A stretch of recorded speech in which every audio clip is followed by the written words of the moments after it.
মহান আল্লাহ শুকরিয়া আদায় করছি যে আল্লাহ সুবহানাহু ওয়া তাআলা এরকম একটা সমাবেশ 2026-এর 12 ফেব্রুয়ারি নির্বাচনের আগে আমিরে জামাতের উপস্থিতিতে যে সমাবেশ জনসমুদ্রে পরিণত হয়েছিল, আজকে আবার একইভাবে এই ঈদগাহ ময়দান অতিক্রম করে গোটা বরিশালের রাস্তা ছাড়িয়ে অলি গলিতে জনসমুদ্রে পরিণত করেছেন। আল্লাহর দরবারে শুকরিয়া আদায় করি, আলহামদুলিল্লাহ। সম্মানিত ভাই এবং বন্ধুগণ, বরিশাল হচ্ছে আমাদের সেই এলাকা যে এলাকায় আজ 18 তারিখ সর্বপ্রথম ফ্যাসিবাদের বিরুদ্ধে বরিশাল বিশ্ববিদ্যালয় ফ্যাসিবাদ মুক্ত বাংলাদেশ ঘোষণা করেছিল। বরিশাল হচ্ছে সেই বরিশাল যে বরিশাল থেকে আমাদের প্রিয় মাতৃভূমি বাংলাদেশকে ফ্যাসিবাদ মুক্ত করার জন্য এখানকার তরুণ দামাল ছেলেরা জীবন বাজি রেখে বলেছিল, বরিশাল যেহেতু ফ্যাসিবাদ মুক্ত হয়েছে, বাংলাদেশও ফ্যাসিবাদ মুক্ত হতে বাধ্য। সেই বরিশালে আজকে সমাবেশে আমরা সেই তরুণ যোদ্ধা এবং জুলাই যোদ্ধা শহীদদেরকে স্মরণ করছি। আল্লাহ তাদেরকে জান্নাত নসিব করুন এবং আহত পঙ্গুদেরকে সুস্থতা দান করুন। সংগ্রামী ভাই এবং বন্ধুগণ, 17 বছর ফ্যাসিবাদ আমাদেরকে শুনিয়েছিল উন্নয়ন এবং উন্নয়ন, আমাদের মাথা থেকে নির্বাচনকে সরিয়ে দিয়েছিল। অন্তর্বর্তীকালীন সরকারের সময় আমরা একটা দলকে দেখলাম, বিএনপি আমাদের মাথায় এসে ঢুকিয়ে দিল নির্বাচন এবং নির্বাচন বিচার এবং সংস্কার আমাদের মাথা থেকে সরিয়ে দিল। আমরা একটা কথা বর্তমান সরকারকে জানতে চাই, যদি জুলাইয়ের উপরে ভিত্তি করে এই সরকার প্রতিষ্ঠিত হয়, তাহলে এখনো পর্যন্ত শেখ হাসিনাকে বিচার করার জন্য বাংলাদেশ আমরা থেকে ফেরত আনতে পারলাম না কেন? এই ব্যর্থতার দায় বর্তমান সরকারকে নিতে হবে। আমরা জানতে চাই, এই বরিশালের মানুষের নয়, গোটা আন্তর্জাতিক বিশ্বের নেতা ছিলেন দেলোয়ার হোসেন সাঈদের আমলকে যারা মেডিকেল ক্লিনিং এর মাধ্যমে হত্যা করেছে, তাদের গ্রেফতার করা গেল না কেন? আমরা জানতে চাই, তরুণ প্রজন্মের প্রিয় নেতা শরীফ ওসমান হাদির আসামিদেরকে এখনো ভারত থেকে বাংলাদেশে নিয়ে আসতে পারলাম না কেন? মালয়েশিয়া থেকে, দুবাই থেকে কেন বেনজিরকে এখনো দেশে আনা গেল না? 11 দলীয় সমাবেশ থেকে পরিষ্কার বার্তা দিতে চাই বরিশালবাসী, হয় বিচার করুন, না হলে জনগণ আপনাদের বিচার করবে, তার জন্য প্রস্তুতি গ্রহণ করুন। কথা পরিষ্কার। একদল ফ্যাসিস্ট আমাদেরকে বলেছিল উন্নয়ন উন্নয়ন, নির্বাচন নাই, আর আপনারা এখন আবার নতুন করে নির্বাচন দিয়ে উন্নয়নের নামে বিরোধী দলকে বৈষম্যের মধ্যে ফেলে দিয়ে আপনারা বিচার এবং সংস্কারকে ভুলিয়ে দেওয়ার ষড়যন্ত্র করছেন। আবার এই প্রজন্ম জেগে ওঠে, বিচার সংস্কার বাস্তবায়ন করে নতুন সরকার প্রতিষ্ঠা করা হবে। যদি তার জন্য আরেকবার ডাক দিতে হয়, তার জন্য আরেকবার রাস্তায় নামতে হয়, আমার বরিশালবাসী 18 তারিখ যেভাবে রাস্তায় নেমেছেন, আরেকবার 11 দলীয় নেতা ডাক্তার শফিকুর রহমান ডাকছে, জোট নেতৃবৃন্দ ডাক দিলে রাস্তায় নামতে রাজি আছেন কারা? এ পর্যায়ে বক্তব্য পেশ করছেন আজকের এই জাতীয় সমাবেশের বিশেষ অতিথি, জাতীয় গণতান্ত্রিক পার্টির সম্মানিত সহ সভাপতি ও মুখপাত্র, জননেতা, সংগ্রামী নেতা জনাব ইঞ্জিনিয়ার রাশেদ প্রধান। জনাব ইঞ্জিনিয়ার রাশেদ প্রধান।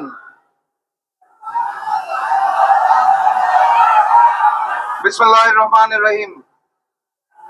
11 দলীয় ঐক্য আয়োজিত বরিশাল বিভাগীয় সমাবেশের সম্মানিত সভাপতি, সম্মানিত প্রধান অতিথি, 11 দলীয় ঐক্যের শীর্ষ নেতৃবৃন্দ, বিভাগীয় নেতৃবৃন্দ, জেলা পর্যায়ের নেতৃবৃন্দ, আমার সামনে উপস্থিত মিডিয়ার ভাইরা এবং প্রাণ প্রিয় বরিশালবাসী, আসসালামু আলাইকুম।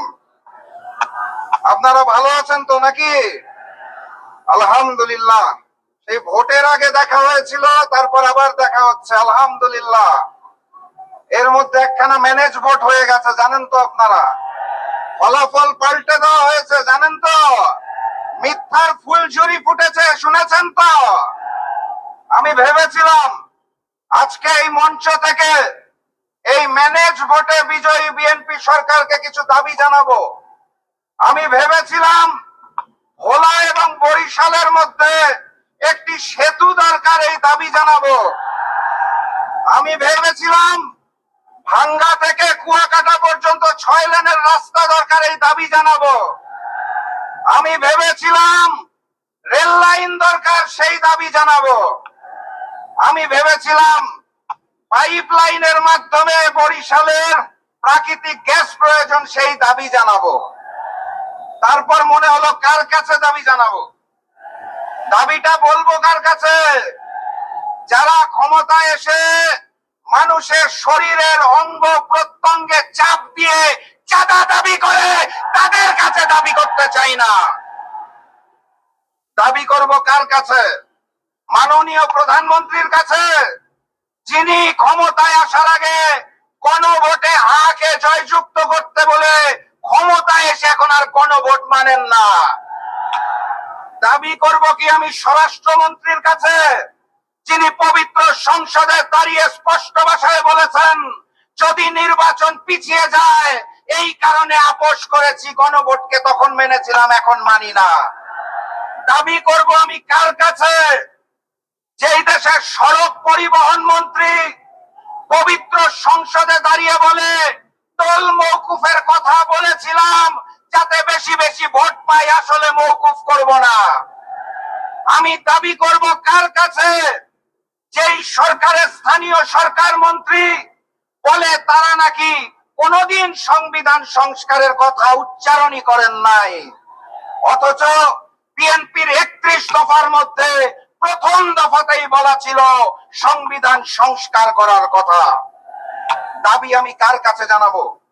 যারা কথায় কথায় মিথ্যা কথা বলে, যারা জাতির সাথে মুনাফিকি করে, যারা জুলাইয়ের সাথে গাদ্দারি করে, যারা ভারতের সামনে মাথা নত করে, তাদের সাথে কোনো আপোষ হবে না। সংগ্রামী সাথী এবং বন্ধুগণ, একজন জ্ঞানী মানুষ তার সাম্প্রতিক বক্তব্যের মাধ্যমে যার ওয়াদা ঠিক নাই তার কোনো ধর্মই নাই। জ্ঞানী মানুষটার নাম জানেন? মাননীয় প্রধানমন্ত্রী জনাব তারেক রহমান। ওনাকে বিনয়ের সাথে বলতে চাই, আপনি নিজেই ওয়াদার বরখেলাপ করেছেন, আপনার মন্ত্রীরা ওয়াদার বরখেলাপ করেছে, অতএব আপনার ভাষ্য মতে আপনি সহ আপনার মন্ত্রীদের কোনো ধর্ম নাই। আমি বলছি না, মাননীয় প্রধানমন্ত্রী বলেছেন, সাংবাদিকরা সাক্ষ্য থাকবে। সংগ্রামী সাথী এবং বন্ধুগণ, কথাবার্তা পরিষ্কার ভাবে বলতে চাই, ওই ভারতের এক নেত্রী প্রিয়াঙ্কা গান্ধী সম্প্রতি তাদের সংসদে বলেছে 71 সালে পাকিস্তানের শক্তিকে দুর্বল করার জন্য ভারত যুদ্ধে সমর্থন দিয়ে বাংলাদেশ সৃষ্টি করেছে। ভারত আমাদের সহযোগিতা করার জন্য পাশে ছিল না, বন্ধুত্বের জন্য পাশে ছিল না, পাকিস্তানকে দুর্বল করতে চেয়েছিল, বাংলাদেশকে শোষণ করতে চেয়েছিল, বাংলাদেশকে করদ রাজ্য বানাতে চেয়েছিল। সেই ভারতের তিলকমালী মুখ্যমন্ত্রী ফ্যাসিস্ট শেখ হাসিনা জুলাই গণঅভ্যুত্থানের পর তার নিজের দেশ ভারতে পালিয়ে গেছে। এই বরিশালবাসী 2024 সালের জুলাই মাসের 18 তারিখে উই রিভল্ট বলে রাস্তায় নেমে এসেছিল। 2 বছর পর আজকে আরেক 18 তারিখ আমি 11 দলের মঞ্চ থেকে আপনাদের ঘোষণা দিয়ে যেতে চাই, মুনাফিকদের আমরা রাষ্ট্রীয় ক্ষমতায় দেখতে চাই না। অতএব বিপ্লব অনিবার্য। প্রস্তুত আছেন? লড়াই হবে, দেখা হবে রাজপথে, দেখা হবে বিপ্লবে, দেখা হবে বিজয়ে। 11 দলের সরকার ইনশাআল্লাহ। বিজয়ের পথে যাত্রা শুরু, জীবন অথবা মৃত্যু। আসসালামু আলাইকুম। ধন্যবাদ। সংগ্রামী সাথী বন্ধুগণ, জাতীয় নাগরিক পার্টির সম্মানিত মুখ্য সংগঠক, যুগ্ম মুখ্য সংগঠক, জাতীয় সংসদের মাননীয় সদস্য জনাব ডাক্তার মাহমুদ আলম মিতু আপনাদের সামনে সালাম বিনিময় করবেন।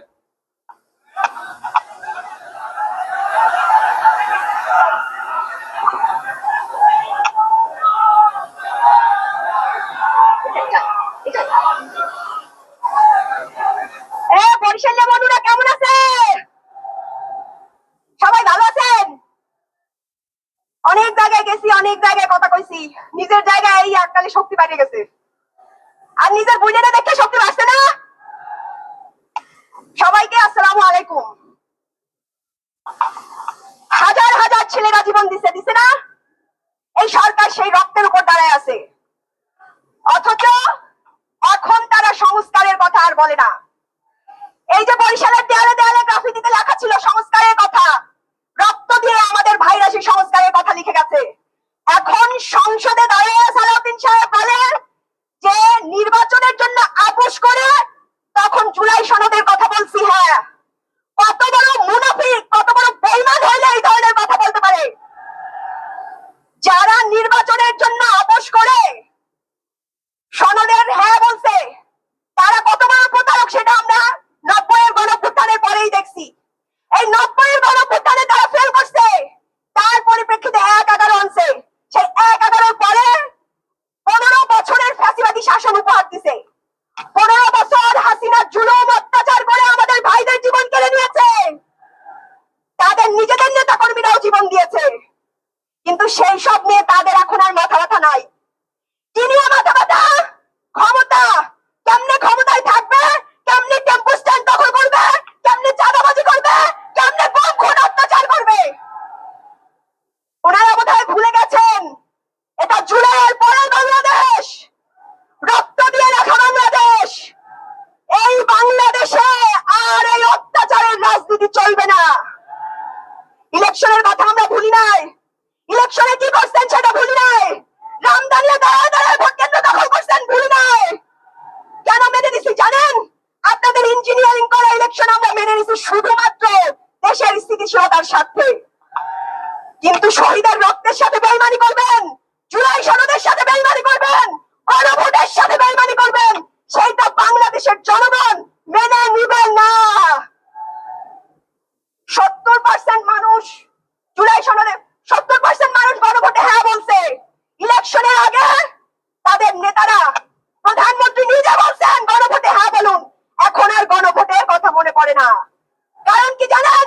সংস্কার হলে দেশে কল্যাণ রাষ্ট্র হবে, তখন আর চাঁদাবাজি করে খাওয়া যাবে না। এজন্য আজকে সংস্কারের বিপক্ষে দাঁড়িয়ে গেছে দেশ নেত্রী বেগম খালেদা জিয়া। অত্যন্ত দূরদর্শী ছিলেন তিনি, বারবার সংস্কারের কথা বলে গেছেন। তিনি বারবার বলে গেছেন যখন বাংলাদেশের সরকার, জনগণের সরকার আসবে তখন এই সংবিধানকে ছুঁড়ে ফেলে দেওয়া হবে। বর্তমান বিএনপির লজ্জা থাকা উচিত, যেই নেত্রী তার জীবনটা জেলখানায় দিয়ে গেছে সংস্কারের কথা বলে বলে, তারা আজকে সেই বেগম জিয়ার স্বপ্নের সংস্কারের সাথে প্রতারণা করছে। বেগম জিয়া বারবার বলে গেছেন সংবিধান সংস্কার করতে হবে। আজকে সালাউদ্দিন সাহেব ওইখানে দাঁড়িয়ে বসে যে সংবিধান সংস্কার করা সম্ভব নয়, সেটা নাকি আইনে নাই, সংবিধানে নাই, তিনি বারবার সংবিধান দেখান। তাদের নেত্রী যে সংস্কারের কথা বলে গেছেন সেই সংস্কার কি তারা অস্বীকার করছে? গুম, খুন, চাঁদাবাজির, ধর্ষণ বেড়ে গেছে, অথচ নিজের মন্ত্রণালয়ের কোনো খবর নাই। দেশটাকে আমরা একটা কল্যাণ রাষ্ট্র বানাইতে চাইছিলাম, অথচ গুম খুন বাড়ছে, খুন বাড়ছে, ধর্ষণ বাড়ছে, সেগুলো নিয়ে তাদের কোনো মাথা ব্যথা নাই। কারণ নিজেদের লোকেরাই এইসব করে। আজকে পুলিশ সংস্কার হইলে, সংবিধান সংস্কার হইলে দেশ একটা কল্যাণ রাষ্ট্রে পরিণত হবে, আর সেই রাষ্ট্রে এরকম চাঁদাবাজি করে খাওয়া যাবে না। আজকে সংস্কারের বিপক্ষে দাঁড়িয়েছে। আমরা সংস্কার যতদিন না করবে ততদিন মাঠে ময়দানে রাজপথে লড়াই করবো ইনশাল্লাহ। থাকবেন না আপনারা? ইনকিলাব ইনকিলাব ইনকিলাব ইনকিলাব ইনকিলাব ইনকিলাব, নারায়ে তাকবীর, নারায়ে তাকবীর। লড়াইয়ের পথ অনেক দীর্ঘ ভাইরা, ক্লান্ত হয়ে যাবেন না, ক্লান্ত হবেন না। আমরা আছি আপনাদের সাথে, আপনারাও আমাদের সাথে চলেন। সবাইকে আসসালামু আলাইকুম। বক্তব্য পেশ করছেন ব্যারিস্টার আসাদুজ্জামান ফুয়াদ।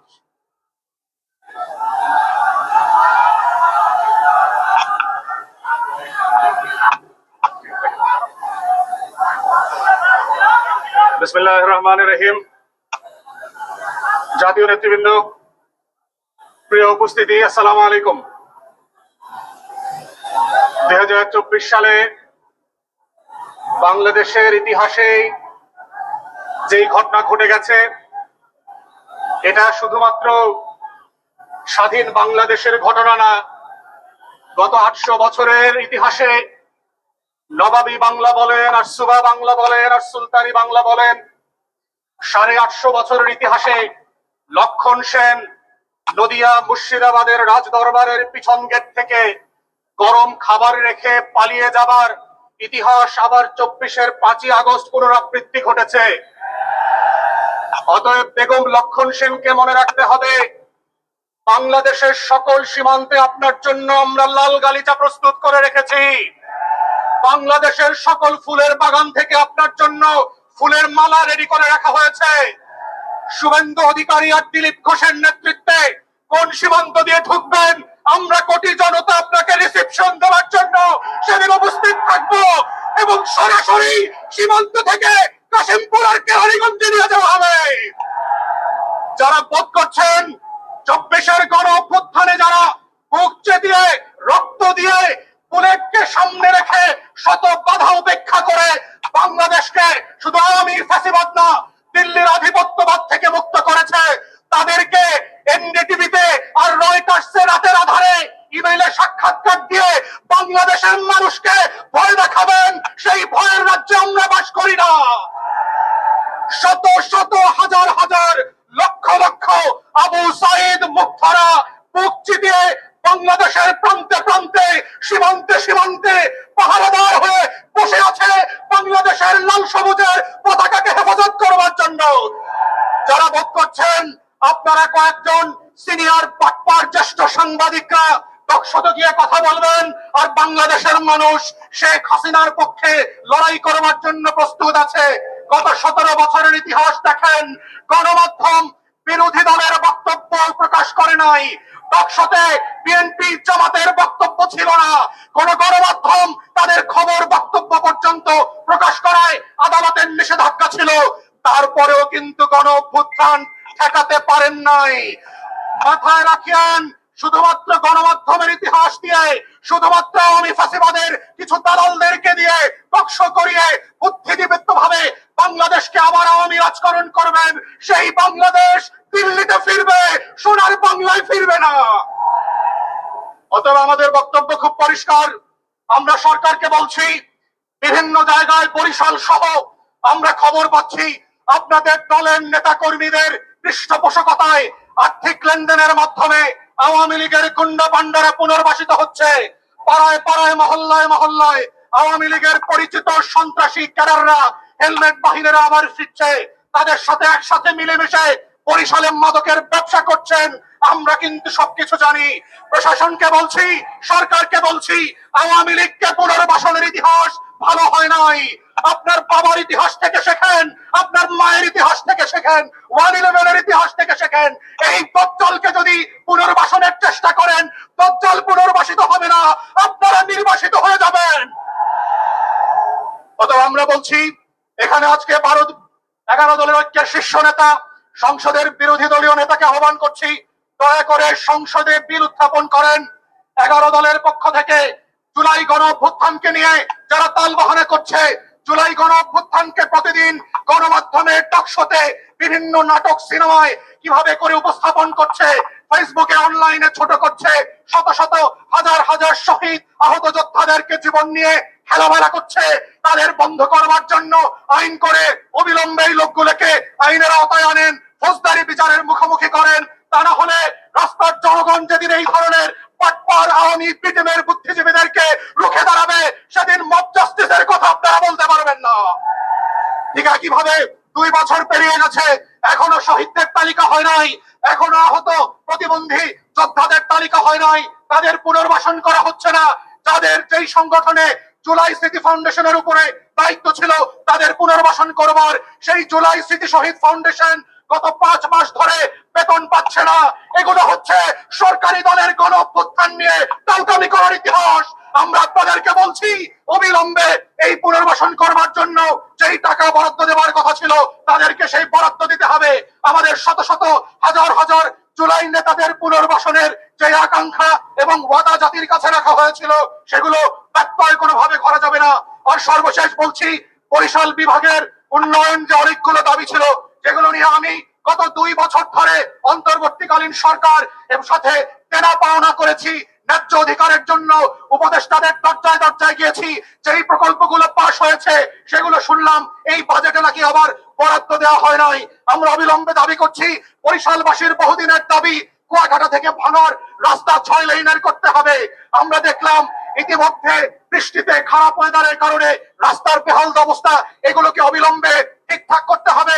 বরিশালের যুবক সম্প্রদায়দের জন্য চাকরি কর্মসংস্থানের ব্যবস্থা করবার জন্য আমরা এখানে ট্যাক্স ফ্রি ইনভেস্টমেন্ট প্রণোদনের জন্য দাবি করেছি। ভোলার গ্যাস ক্ষেত্রের 30% হিস্সা ন্যূনতম বরিশাল বিভাগে তরুণদের জন্য খরচ করতে হবে, যেন আমার তরুণরা চাকরি বাকরি এবং কর্মসংস্থানের বাইরে না থাকে। ঠিক এইভাবে আমরা দাবি করছি, বরিশালকে ঢেলে সাজানোর জন্য যেই ওয়াদা প্রত্যেকটা সরকার করেছে, ইনক্লুডিং গত এখনকার যিনি সরকার আছেন, আপনাদের ওয়াদাগুলো আপনারা ম্যানিফেস্টো দেখে পড়বেন। ক্ষমতায় গেলে আমরা দেখতে পাই কিভাবে সরকারি দল তাদের ওয়াদার কথা ভুলে যায়, বরং ভঙ্গ করবার ইতিহাসের দিকে চলে যায়। জুলাই সনদ বাস্তবায়ন তো দূরের কথা, আমরা দেখতে পাচ্ছি বিএনপির 31 দফার ইতিমধ্যে 6 থেকে 7 দফা তারা নিজেরা ভঙ্গ করেছে গত 5 মাসে। যদি এটা ইতিহাস হয়, আপনাদেরকে কিন্তু ইতিহাস ক্ষমা করবে না। মনে রাখবেন, জুলাই জাতীয় সনদ গণভোটের গণনায় বিচার প্রক্রিয়াকে তালবাহানার মধ্য দিয়ে অকেজো করে দেওয়ার কোন ষড়যন্ত্র আমরা এবং সারা দেশের মানুষ মানব না। অতএব সেই লড়াইয়ে সবাইকে থাকার আহ্বান জানিয়ে আমার বক্তব্য এখানে শেষ করছি। আসসালামু আলাইকুম। বরিশালবাসী, ইলেকট্রনিক মিডিয়ার সাংবাদিক ভাইয়েরা, প্রিন্ট মিডিয়ার ভাইয়েরা, আপনাদের সবাইকে অভিনন্দন জানাই। মাঠ ছোট হওয়ায় প্রায় 70% লোক আমি আসার সময় দেখেছি রাস্তায় তারা 2 পাশে দাঁড়িয়ে আছে। সুতরাং কেউ যদি মনে করে এই মিটিং ছোট, আমি মনে করি এটা একটা বিশাল জনসভা, একটা সমুদ্রে পরিণত হয়েছে। আপনাদের জন্য একটা সুখবর আছে, বরিশালবাসীর জন্য। বহুদিন আগে আপনাদের এলাকায় চুরিতে ধরা পড়ে সুগেন্দু ক্যালকাটায় পলাইছিল। এখন কিন্তু সুগেন্দুকে পাওয়া গেছে ক্যালকাটায়। মাঝে মাঝে সে বলে হাসিনাকে নিয়ে বাংলাদেশে আসবে, প্রবেশ করবে। আমরা তার উদ্দেশ্যে এটাই বলবো, তোমার জন্য আর হাসিনার জন্য ফাঁসির রশি ভালো ঘি দিয়া মালিশ করে আমরা প্রস্তুত রাখবো। এটা শ্বশুর বাড়িও না, বাপের বাড়িও না। যদি ফাঁসির কাছে ঝুলতে চাও, আসতে পারো। আপনারা জানেন 1947 সালের পর থেকে মুসলিম লীগ ছিল, কিন্তু 1971 সালের পরে মুসলিম লীগের স্বাভাবিক মৃত্যুবরণ করেছে। কেউ এই দলকে ধ্বংস করে নাই, বরং আমি যখন বিএনপিতে ছিলাম, এদের অনেক নেতাদেরকে বিএনপিতে নিয়ে আসছিলাম, কারণ তারা পার্লামেন্টে পুরানো সংসদ সদস্য ছিল। তাদের ট্রেনিং ব্যতীত বাংলাদেশ সংসদ সদস্যরা সুন্দরভাবে সংসদে কাজ করবে এটা সম্ভব ছিল না। এখন কিন্তু মুসলিম লীগ নাই। অনুরূপ ভাবে আওয়ামী লীগের স্বাভাবিক মৃত্যুবরণ ঘটেছে। আওয়ামী লীগ আর কখনো বাংলাদেশে আসবে না। যারা ভিতরে আছে তারা গোপনে গোপনে বিভিন্ন দলে প্রবেশ করে ওই দলের সদস্য পদ নিচ্ছে। ভারত থেকে আপনি দেখছেন প্রতিনিয়ত ভারতে মসজিদ জ্বালাই দিচ্ছে, মুসলমানদের উপর অত্যাচার করছে, বিভিন্ন রকম উস্কানিমূলক বক্তব্য রাখছে। আমরা কিন্তু এতে কান দেব না, কারণ আমরা ওই নবীর অনুসারী, আল্লাহর কোরআন মেনে চলি। অন্যের উপরে ক্ষতি করা আমরা কখনো বরদাস্ত করবো না। সুগন্ধ, তুমি যতই লাফালাফি করো, তোমার গুন্ডারা যতই কিছু বলো বাংলাদেশ সম্বন্ধে, আমরা নবীর শিক্ষা এবং আল্লাহর কোরআন থেকে আমরা কখনো বিচ্যুত হব না। আমরা একটা উদ্দেশ্য, একটা আদর্শ, একটা লক্ষ্য নিয়ে 11 দল একসাথে হয়েছি। অনেকে মনে করে আমরা বোধহয় জামায়াত ইসলামে যোগদান করেছি। অনেক শিক্ষিত লোকেরাও আমাকে জিজ্ঞাসা করে। দুঃখের বিষয় হলো এরা লেখাপড়া করে না, বই পড়ে না। আমরা 11 দল কেন একসাথে হয়েছি?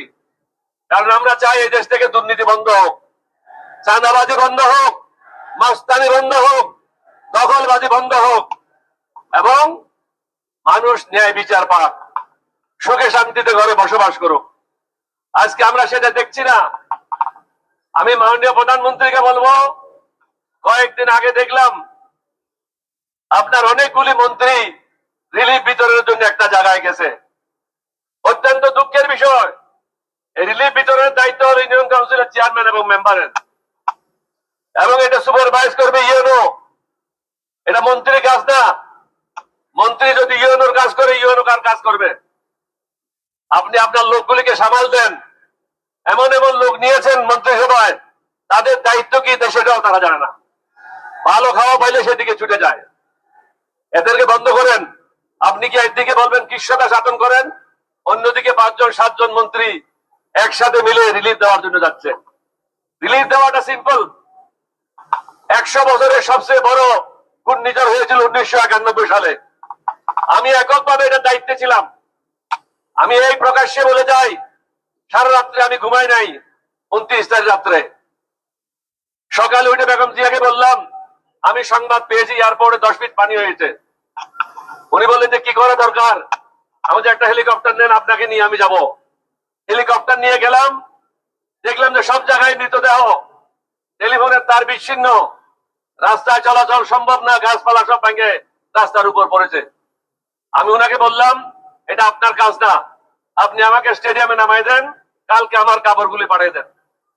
আমি স্টেডিয়ামে নামলাম, অফিসারদেরকে ডাকলাম, বললাম যে যত ড্রাইভার আছে পুলিশ আর্মিতে তাদেরকে নিয়ে আসো, যত ট্রাক যেখানে পাও এগুলি তার বাইর করো, তার বার করে এগুলি স্টার্ট করো, এবং খাদ্য গুদামে এই ট্রাকগুলি লাগাও।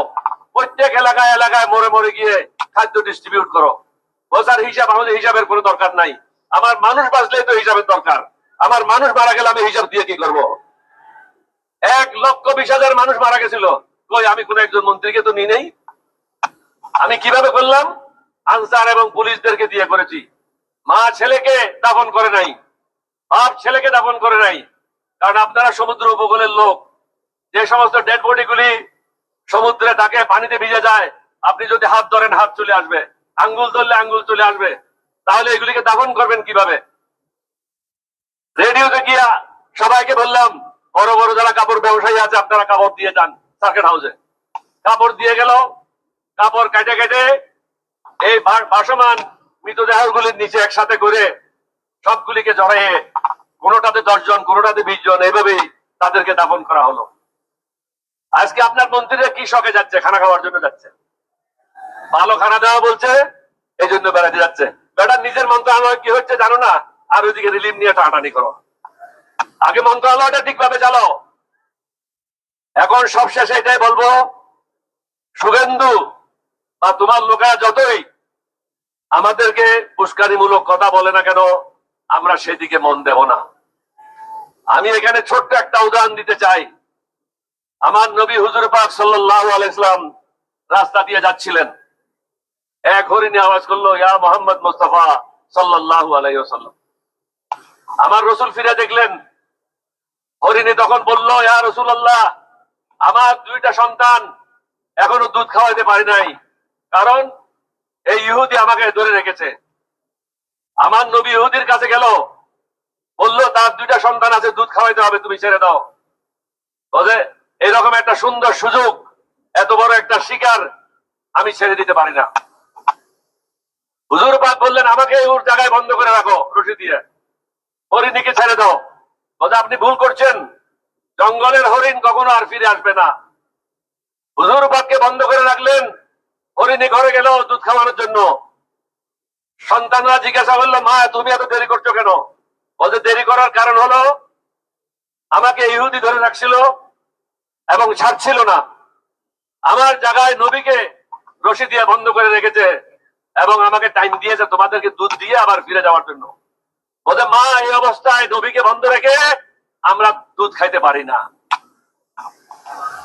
হরিণী 2 ছেলেকে নিয়ে ওই জায়গার জন্য রওনা হলেন। হুজুর পাককে যখন দেখলেন, হুজুর পাক জিজ্ঞাসা করলো, তুমি এই কাজটা কেন করলা? এখন তো তোমার শিশুর জন্য বিপদ ডেকে এনেছো। হরিণীকে জিজ্ঞাসা করলো, কি হলো কি হলো, সবকিছু শুনলো।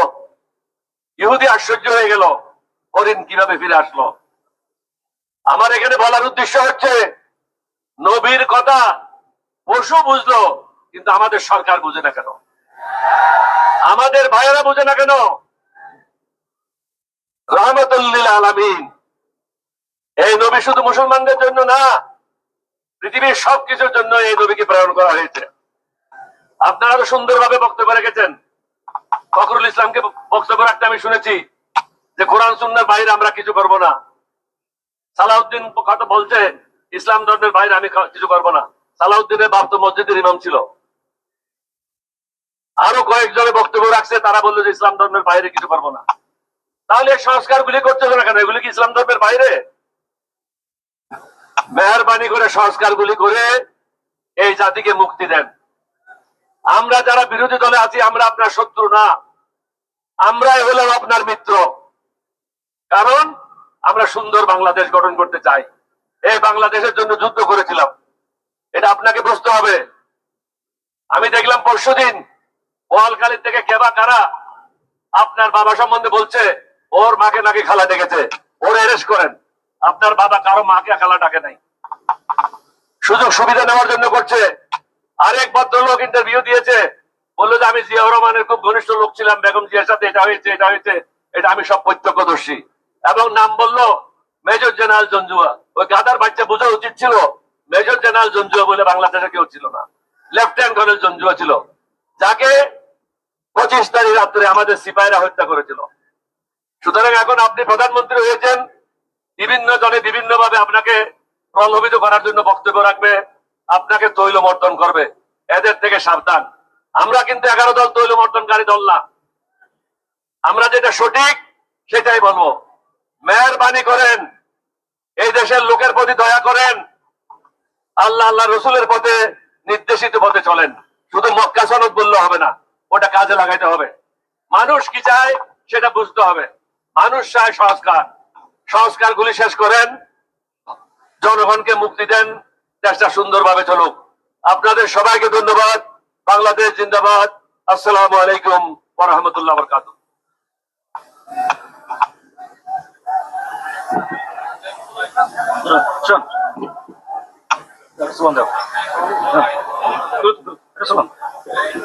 এই ইনকিলাব ইনকিলাব, এই ইনকিলাব ইনকিলাব, এই নাহিদ ইসলামের আগমন, এই নাহিদ ইসলামের আগমন। সংগ্রামী বরিশালবাসী, 11 দলীয় জোটের বরিশাল বিভাগীয় মহাসমাবেশে এ পর্যায়ে বক্তব্য নিয়ে আসছেন জুলাই বিপ্লবের মহানায়ক, বৈষম্য বিরোধী ছাত্র আন্দোলনের প্রধান সমন্বয়ক, হাসিনা পতনের এক দফার ঘোষক, জাতীয় সংসদের বিরোধী দলীয় চিফ হুইপ, জাতীয় নাগরিক পার্টি এনসিপির সম্মানিত আহ্বায়ক জনাব নাহিদ ইসলাম এমপি, জনাব নাহিদ ইসলাম এমপি। এই ইনকিলাব ইনকিলাব ইনকিলাব, জিন্দাবাদ ইনকিলাব ইনকিলাব, দালালিলা রাজপথ, দালালিলা রাজপথ, নারায়ে তাকবীর। বিসমিল্লাহির রহমানির রহিম। প্রিয় বরিশালবাসী, আসসালামু আলাইকুম। শেরে বাংলা ফজলুল হকের বরিশাল, আমরা সেই শেরে বাংলা ফজলুল হকের উত্তরসূরি। শেরে বাংলা ফজলুল হক এই বরিশালের সন্তান, যিনি জমিদারি প্রথার বিরুদ্ধে লড়াই সংগ্রাম করে এই বাংলার কৃষক প্রজার মুক্তি নিশ্চিত করেছিলেন, জমির অধিকার নিশ্চিত করেছিলেন। আমরা 24-এর এই তরুণ প্রজন্ম ফ্যাসিবাদী ব্যবস্থার বিরুদ্ধে লড়াই সংগ্রাম করে বাংলাদেশের নাগরিকের অধিকার নিশ্চিত করার জন্য কাজ করে যাচ্ছি। প্রিয় বরিশালবাসী, আজকে 11 দলের এই মহাসমাবেশ, আমরা অনেকগুলা বিভাগ ঘুরে ঘুরে আজকে বরিশালে জড়ো হয়েছি। সর্বশেষ আমাদের ঢাকায় মহাসমাবেশ অনুষ্ঠিত হবে। তারপরে প্রত্যেকটা জেলা, প্রত্যেকটা উপজেলায় আমাদের এই কর্মসূচি চলমান থাকবে। এবং এর মধ্যেও সরকার যদি গণভোটের রায়ের আলোকে জুলাই সনদ বাস্তবায়ন না করে, তাহলে গণ আন্দোলন এবং গণ অভ্যুত্থান পর্যন্ত যেতে আমরা বাধ্য হব। আমরা এখনো কোনো কঠোর কর্মসূচি দেই নাই, আমরা হরতাল অবরোধের মতো কর্মসূচি দেই নাই, কিন্তু যে কোনো সময় সেই ধরনের কর্মসূচি দেওয়ার জন্য আমাদের প্রস্তুতি রয়েছে। আমরা বাংলাদেশে এই মুহূর্তে এই ধরনের রাজনৈতিক কর্মসূচি দেওয়ার পক্ষে ছিলাম না, কিন্তু সরকার এবং প্রধানমন্ত্রী তারেক রহমান ক্রমশ পরিস্থিতিকে সেই দিকে ঠেলে নিয়ে যাচ্ছে।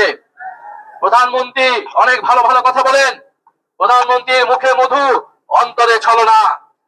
কারণ আমরা দেখলাম যেই গণভোটের পক্ষে, যেই জুলাই সনদের পক্ষে তিনি হ্যাঁ প্রচারণা করলেন, নির্বাচনের ফলাফলের পরে 70% জনগণ গণভোটে সংস্কারের পক্ষে রায় দেওয়া সত্ত্বেও তিনি জুলাই সনদ বাস্তবায়ন করছেন না। অন্যদিকে মুখে বলে যাচ্ছেন জুলাই সনদ অক্ষরে অক্ষরে বাস্তবায়ন করব। গণ অভ্যুত্থানের সময় আমাদের একটি স্লোগান ছিল, নাটক কম করো প্রিয়। তারেক রহমানকেও বলে দিচ্ছি, নাটক কম করেন প্রিয়। বাংলাদেশের জনগণ আপনাকে ক্ষমতা দিয়েছে মানে এই নয় আপনি যা খুশি করবেন, যেরকম খুশি ছলনা প্রতারণা এদেশের জনগণের সাথে করবেন। বিএনপি গত 16 বছর গণতন্ত্রের জন্য লড়াই করেছে, কিন্তু দুঃখের বিষয় 5ই আগস্টের পর থেকে তারা গণতন্ত্রের বিপক্ষে লড়াই করে যাচ্ছে। আসল কথা হচ্ছে বিএনপি কখনোই গণতন্ত্রের পক্ষে ছিল না, তারা লড়াই করেছিল ক্ষমতার জন্য। তারা গণ অভ্যুত্থানে আমাদের সাথে কাঁধ মিলিয়েছিল ক্ষমতার জন্য, নিজেদের স্বার্থ হাসিলের জন্য। নির্বাচনের মাধ্যমে ক্ষমতা তাদের কুক্ষিগত হয়েছে। এখন তারা পরিবর্তনের কথা বলে না, এখন তারা সংস্কারের কথা বলে না, এখন তারা 31 দফার কথা বলে না, এখন তারা সংবিধান সংস্কার কমিশনের কথা বলে না, বরং এখন তারা বলছে তারা নাকি কোনোদিনই সংবিধান সংস্কারের কথা বলে নাই। অথচ তাদের 31 দফার প্রথম দফাটি হচ্ছে সংবিধান সংস্কার কমিশন গঠন করা হবে। অতএব সংবিধান সংশোধন কমিটির নামে যে প্রহসন এই জাতির সাথে করা হচ্ছে, শেখ হাসিনা এই ধরনের প্রহসন করে আজকে তার পরিণতি হয়েছে সে দিল্লিতে আছে। বিএনপি সরকারকে আমরা বলে দিতে চাই, সংবিধান সংশোধনের নামে এই ধরনের প্রহসন বাংলাদেশের জনগণ মেনে নেবে না। সংবিধান সংস্কার করতে হবে। যদি আপনারা সংস্কার রাজি না হন, আমরা নতুন সংবিধানের দাবি উঠাবো, আমরা নতুন গণপরিষদ নির্বাচনের দাবি উঠাবো। ফলে ভুলে গেলে চলবে না, ঐক্যমত কমিশনে আপনারা ঐক্যমত হয়েছিলেন গণভোটের পক্ষে, সংবিধান সংস্কারের পক্ষে। প্রিয় বরিশালবাসী, আমরা জানি বরিশালে কর্মসংস্থান নাই, বরিশালের মানুষ ঢাকায় গিয়ে অনেক কষ্ট করে জীবন যাপন করে। বিএনপি সরকার তাদের ইস্তিহারে বলেছিল 18 মাসে তারা 1 কোটি কর্মসংস্থান নিশ্চিত করবে। 5 মাস হয়ে গেছে, কয়টি কর্মসংস্থান নিশ্চিত হয়েছে? কয়টি চাকরি নিশ্চিত হয়েছে? হয়েছে চাঁদাবাজি নিশ্চিত হয়েছে কিনা? কার্ড হয়েছে কিনা ছাত্র দলের, যুব দলের? কর্মসংস্থান নিশ্চিত হয়েছে, সাধারণ জনগণের নয়, চাঁদাবাজদের, ছাত্র দলের, যুব দলের, শ্রমিক দলের, কৃষক দলের কর্মসংস্থান নিশ্চিত হয়েছে। সাধারণ মানুষের কোনো কর্মসংস্থান নিশ্চিত হয় নাই প্রিয় বন্ধুগণ। ফলে প্রিয় বরিশালবাসী, আমরা কর্মসংস্থানের জন্য, বিদ্যুতের জন্য, সীমান্তের সুরক্ষার জন্য, চাঁদাবাজি দুর্নীতি নির্মূলের জন্য, এই দেশের স্বাধীনতা সার্বভৌমত্ব নিশ্চিতের জন্য, সর্বোপরি গণতন্ত্র এবং বৈষম্যহীন বাংলাদেশের জন্য আমরা যারা 24-এর গণ অভ্যুত্থান ঘটিয়েছিলাম, গণবিপ্লব ঘটিয়েছিলাম, আমাদেরকে আবার ঐক্যবদ্ধ হতে হবে, আমাদের আবার রাজপথে সংগ্রাম গড়ে তুলতে হবে। কারণ আমরা মনে করি এই জুলাই বিপ্লব যারা জীবন দিয়েছে, যারা শাহাদাত বরণ করেছে, তাদের আত্মত্যাগকে আমরা কোনোভাবেই বৃথা যেতে দেব না। আজকে 18 জুলাই, কত তারিখ আজকে? 18 জুলাই গণ অভ্যুত্থানের সেই ঐতিহাসিক দিন, যেদিন মীর মুগ্ধ ঢাকায় শাহাদাত বরণ করেছিলেন, শহীদ ফারহান ফায়াজ ঢাকায় শাহাদাত বরণ করেছিলেন। 18 জুলাই শত শত ছাত্র জনতা নিহত হয়েছিলেন, আহত হয়েছিলেন। পাবলিক বিশ্ববিদ্যালয় যখন বন্ধ করে দেওয়া হয়েছিল, আমাদের প্রাইভেট বিশ্ববিদ্যালয়ের ভাই বোনেরা রাজপথে নেমে এই কোটা আন্দোলনকে গণ অভ্যুত্থান থেকে বিপ্লবে রূপান্তর করেছিল। আমরা আজকের সেই সমাবেশ থেকে আমাদের সেই প্রাইভেট বিশ্ববিদ্যালয়ের শিক্ষার্থী ভাই ও বন্ধুদের যারা শহীদ হয়েছে, যারা আহত হয়েছে, তাদেরকে আমরা শ্রদ্ধা ভরে স্মরণ করছি এবং আমরা ওয়াদা করছি আমাদের এবারের লড়াই, এবারের সংগ্রামে সংস্কারের পক্ষে, বিচার নিশ্চিতের পক্ষে আমরা সেই প্রাইভেট পাবলিক মাদ্রাসার শিক্ষার্থীদের, সেই শহীদদের আত্মত্যাগকে ধারণ করে এবারে আমাদের সফলতা আমরা অর্জন করব। জুলাই সনদ বাস্তবায়ন হবে, শেখ হাসিনা সহ গণহত্যাকারীদের বিচার নিশ্চিত হবে, দেশ থেকে দুর্নীতি বিলোপ হবে, আমাদের সীমান্তের সুরক্ষা নিশ্চিত হবে, দেশের সার্বভৌমত্ব নিশ্চিত হবে। দিল্লি কিংবা কোন দেশের দাবিদারি বাংলাদেশের সরকারকে, বাংলাদেশের রাষ্ট্রকে আমরা আর কোনোদিনই করতে দেব না। বরিশালের মানুষ ঐক্যবদ্ধ হন, বরিশাল থেকে যদি গণজাগরণ তৈরি হয়, ইনশাল্লাহ বাংলাদেশের প্রতিটি পথে প্রান্তরে এই বিপ্লব ছড়িয়ে যাবে। ইনকিলাব, ইনকিলাব। এই ক্ষমতা না সংগ্রাম, দালালি না আলাদা, দালালি না রাজপথ, গোলামি না আজাদি, তুমি কে আমি কে, আমরা সবাই হাদি হব, যুগে যুগে লড়ে যাব, ইনকিলাব ইনকিলাব। আমাদের বরিশালের যে সমস্ত দাবিগুলো আছে সেটা আমাদের প্রাণের দাবি। 6 লেন এবং ভোলাই যে ব্রিজ করা। আমাদের নেতা ডাক্তার শফিকুর রহমান তিনি জাতীয় সংসদে সেটা তুলে ধরেছিলেন। ভোলাবাসী সহ সমস্ত বরিশালবাসী এ ব্যাপারে কৃতজ্ঞতা জানাই ভোলার পক্ষ থেকে। সেজন্য আমাদের জাতীয় নেতাকে একটি ক্রেশ দিয়ে তাদেরকে কৃতজ্ঞতা জানাচ্ছেন ভোলাবাসীরা।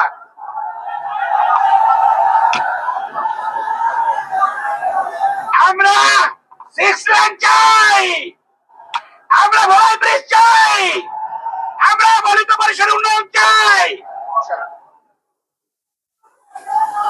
সংগ্রামী বন্ধুরা, আমার সময়ের অভাবে যে সমস্ত সম্মানিত অতিথিবৃন্দকে আমরা আপনাদেরকে বক্তব্য শোনাতে পারিনি, বরগুনা জেলার সংগ্রামী আমির জননেতা জনাব অধ্যাপক মাওলানা মুহিবুল্লাহ হারুন, পটুয়াখালী জেলার সংগ্রামী আমির জননেতা জনাব অ্যাডভোকেট নাজমুল হাসান, ভোলা জেলার সংগ্রামী আমির জনাব মাস্টার জাকির হোসেন, পিরোজপুর জেলার সংগ্রামী আমির জনাব অধ্যক্ষ তফাজুল হোসেন ফরিদ।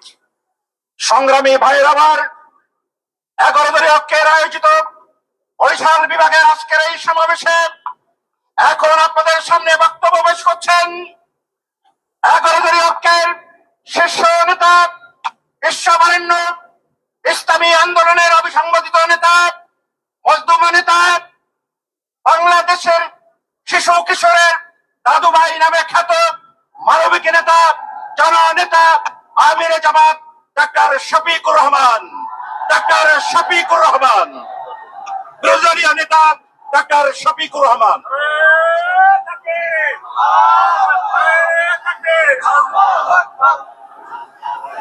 আমিরে জামাতের আগমন, শুভেচ্ছার স্বাগতম। আসসালামু আলাইকুম ওয়া রাহমাতুল্লাহ। প্রিয় বৃহত্তর বরিশালবাসী, আপনারা কেমন আছেন? আলহামদুলিল্লাহ রাব্বিল আলামিন, ওয়াসসালাতু ওয়াসসালামু আলা রাসূলিহিল কারীম ওয়া আলা আলিহি ওয়া সাহবিহি ওয়া আহলি বাইতি আজমাইন। বিভাগীয় শহর ঐতিহ্যবাহী বরিশাল নগরীতে 11 দল কর্তৃক আয়োজিত আজকের এই বিভাগীয় সমাবেশের সম্মানিত সভাপতি জননেতা জনাব অ্যাডভোকেট মুয়াজ্জেম হোসেন হেলাল, আজকের এই সমাবেশে উপস্থিত এনসিপির কেন্দ্রীয় আহ্বায়ক, মহান জাতীয় সংসদে বিরোধী দলীয় চিফ হুইপ জনাব নাহিদ ইসলাম, 71-এর রণাঙ্গনের লড়াকু যোদ্ধা শহীদ প্রেসিডেন্ট জিয়াউর রহমানের ঘনিষ্ঠজন, এলডিপির সম্মানিত চেয়ারম্যান জনাব ডক্টর কর্নেল ওলি আহমদ বীর বিক্রম সহ 11 দলের শীর্ষস্থানীয় নেতৃবৃন্দ, মঞ্চে বসা কেন্দ্রীয়, আঞ্চলিক এবং স্থানীয় নেতৃবৃন্দ, প্রিয় বরিশালবাসী, সাংবাদিক বন্ধুগণ, আমার আগে একে একে সম্মানিত নেতৃবৃন্দ গুরুত্বপূর্ণ বক্তব্য রেখেছেন। 2-1টা বিষয় হয়তো বা রিপিট হয়ে যেতে পারে, তারপরেও অতি সংক্ষেপে কিছু কথা বলে আপনাদের কাছ থেকে আজকের মতো বিদায় নিতে চাই ইনশাআল্লাহ। আজকে ভোরবেলা ফজরের নামাজ পড়ে বরিশালের উদ্দেশ্যে রওনা করলাম। আস্তে আস্তে ভাঙ্গা পর্যন্ত মোটামুটি একটা অবস্থায় আসলাম। ভাঙ্গা ছেড়ে যখন বরিশালের রাস্তা ধরলাম তখন দেখি যে ভাঙ্গার পরেই ভাঙ্গা রাস্তা শুরু হয়ে গিয়েছে। পুরাটা রাস্তা বঙ্গোপসাগরের পানির ঢেউয়ের মতো। রাস্তা আবার মাত্র 2 লেনের, একটা বিভাগীয় শহরের রাস্তা, তাছাড়া পাশে আছে কুয়াকাটা, বাংলাদেশের 2য় বৃহত্তম সমুদ্র সৈকত, নাকি এটাই বৃহত্তম আল্লাহ ভালো জানেন। এই রাস্তাটা বরিশালবাসীর প্রাণের দাবি যে এটা 6 লাইনে উপনীত হবে। সরকার এই ব্যাপারে কোনো কথা বলে না, সরকারি দলের এমপিরাও কোনো কথা বলে না। কেন তারা বলে না? কেন তারা জোরে আওয়াজ তোলে না? ভোলা বাংলাদেশের অংশ, কিন্তু বাংলাদেশ থেকে বিচ্ছিন্ন। ভোলাবাসীর প্রতি এটা কোনো দয়া নয়, দাক্ষিণ্য নয়, করুণা নয়। ভোলাবাসীর ন্যায্য পাওনা একটা ব্রিজ, সেই ব্রিজ এখনো হয়নি কেন? তার সিদ্ধান্ত এখনো নেওয়া হয়নি কেন? এক টাকা এখনো উঠে নাই কেন? এই সব কিছুর জবাব আমরা জানতে চাই সরকারের কাছ থেকে। প্রিয় বরিশালবাসী, রেল হচ্ছে যোগাযোগের নিরাপদ এবং সহজ মাধ্যম। বাংলাদেশের বিভিন্ন জায়গায় রেল লাইন থাকলেও বরিশালবাসী রেল লাইনের গল্প শুনেছে, রেল লাইন দেখে নাই। কি অপরাধ বরিশালবাসীর? এখানে রেল লাইনও দিতে হবে। এইভাবে ন্যায্য যে দাবিগুলো আছে, আমি সরকারের কাছে আহ্বান জানাই, আপনারা ওয়াদা করেছেন, আপনাদের 31 দফায় বলেছেন আপনারা যদি ক্ষমতায় যান তাহলে সুষম উন্নয়ন করবেন। বরিশালকে বঞ্চিত রেখে আল্লাহর কসম সুষম উন্নয়ন হবে না। তাদের পাওনা তাদেরকে দিতে হবে, তাহলেই সুষম উন্নয়ন হবে। প্রিয় বরিশালবাসী, সংসদে যেদিন আমি ভোলার ব্রিজের ব্যাপারে কথা বললাম, পরের দিন হাউসে বিরতির সময় এই এলাকার একজন সংসদ সদস্য এসে বলে, আপনি দাঁড়াবেন নাকি? আমি তো দাঁড়ানো অবস্থায় আছি। ওই জেনা বুলায় দাঁড়াবেন কিনা? বলে বুঝলাম না। বলে যে আগামী নির্বাচনে আপনি কি সেখান থেকে নির্বাচন করবেন? আমি বললাম, বাংলাদেশের প্রতি ইঞ্চি মাটিকে আমি অন্তরে ধারণ করি। ভুলায় আমাকে দাঁড়াতে হবে কেন? আমিও ভুলার অংশ, ভুলাও আমার অংশ। আমার হৃদয় থেকে বাংলাদেশের 1 ইঞ্চি জমিকে আলাদা করা যাবে না ইনশাআল্লাহ। যেখানেই বঞ্চনা সেখানেই আওয়াজ তুলবো ইনশাআল্লাহ। প্রিয় ভাইরা, আমরা আপনাদের সাথে আছি, আমরা আপনাদেরই। আপনারা কি আমাদের সামনে বিপদে আপদে থাকবেন একসাথে? মোবারকবাদ। এবার আসুন, আজকে যে কারণে এখানে এসেছি, আমরা এসেছি গণভোটে আপনারা হা বলেছিলেন। এদেশের 70% মানুষ হা বলেছে। হা বলার মাধ্যমে তারা জানিয়ে দিয়েছে অতীতের পচা রাজনীতি এবং শাসন ব্যবস্থা আমরা আর চাই না। আমরা পরিবর্তন চাই, নতুন শাসন ব্যবস্থা চাই, নতুন বাংলাদেশ গড়তে চাই। আফসোস, বর্তমান সরকারি দল তারা বলেছিলেন অধিকাংশ জনগণ যদি গণভোটে হায়ের পক্ষে রায় দেয় তাহলে আমরা গণভোটের প্রত্যেকটি দাবি অক্ষরে অক্ষরে বাস্তবায়ন করব। আমরাও বলেছি, তারাও বলেছেন গণভোটে হা বলুন, আমরাও বলেছি গণভোটে হা বলুন। কিন্তু হা যখন বিজয়ী হলো, যেভাবেই হোক মেকানিজম করে তারা যখন ক্ষমতায় চলে গেলেন, তখন হাটা তারা ভুলে গেলেন।